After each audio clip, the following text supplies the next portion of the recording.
How's it going, Brickheads? Welcome back. Today, as promised, we are building an X-Wing. For those of you who don't know me, my name is Joe, and welcome to Brickentube, a place for all thing LEGO Star Wars. If you haven't checked out my first video of an AT-ST build, link is down below. It was a lot of fun. I highly recommend it. Let's get on to this build. The set is rated 6 years plus. It has 87 pieces, and probably a couple extra pieces LEGO threw in. This X-Wing continues our polybag series. I plan to do at least 1 or 2 a week, barring anything crazy happening. As the channel grows, we'll be doing giveaways. More info on that to come. Our next video should be dropping either Friday or Saturday, and we'll be doing our first microfighter build.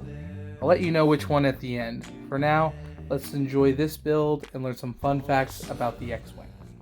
The X-Wing Starfighter made its first appearance in Star Wars A New Hope and was used by Luke and other Rebel fighters to attack and destroy the Death Star. The X-Wing is a versatile Rebel Alliance starfighter that balances speed with firepower. Armed with 4 laser cannons and 2 proton torpedo launchers, the X-Wing can take on anything the Empire throws at it. The Rebel Alliance uses X-Wing models like the T-65B and the T-65C-A2, and they use those in many battles and engagements such as the Attack on Lothal, the Battle of Yavin, the Battle of Endor, and the Battle of Jakku. Fast forward 30 years later, a different and upgraded variation of the X-Wing, the T-70, was used by the Resistance, whereas a more advanced model, the T-85, was used by the New Republic Defense Fleet. I think the X-Wing may be the second most iconic Star Wars ship after the Millennium Falcon.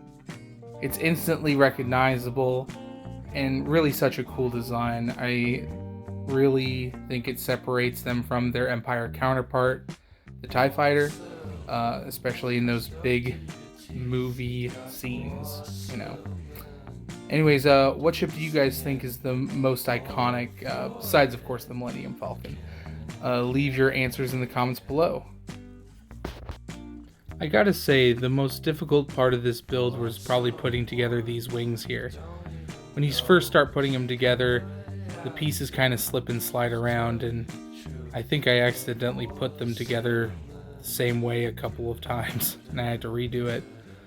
But this was such a fun little build. I am once again blown away at the level of detail in these little 87 piece sets that LEGO puts out. I really can't wait to build the larger version of this X-Wing. That's going to be such a fun video to make, and honestly, I can't wait to do a bunch of the larger ones, but for now, we'll be content with these little guys, because they're still really cool. This will make the second set we have in our collection, the first being the AT-ST we built in our first video. If you haven't watched that one, go check it out. Like I said before, link is down below. And honestly, this was a ton of fun. I'm going to have to get a display case to show them off for you guys. Or maybe some kind of shelf. Looks like we're finishing up here. Let's take a look in all of its glory. Looks fantastic. Thanks for joining me today. It's always better building with friends. Join me next time for a Boba Fett starship build.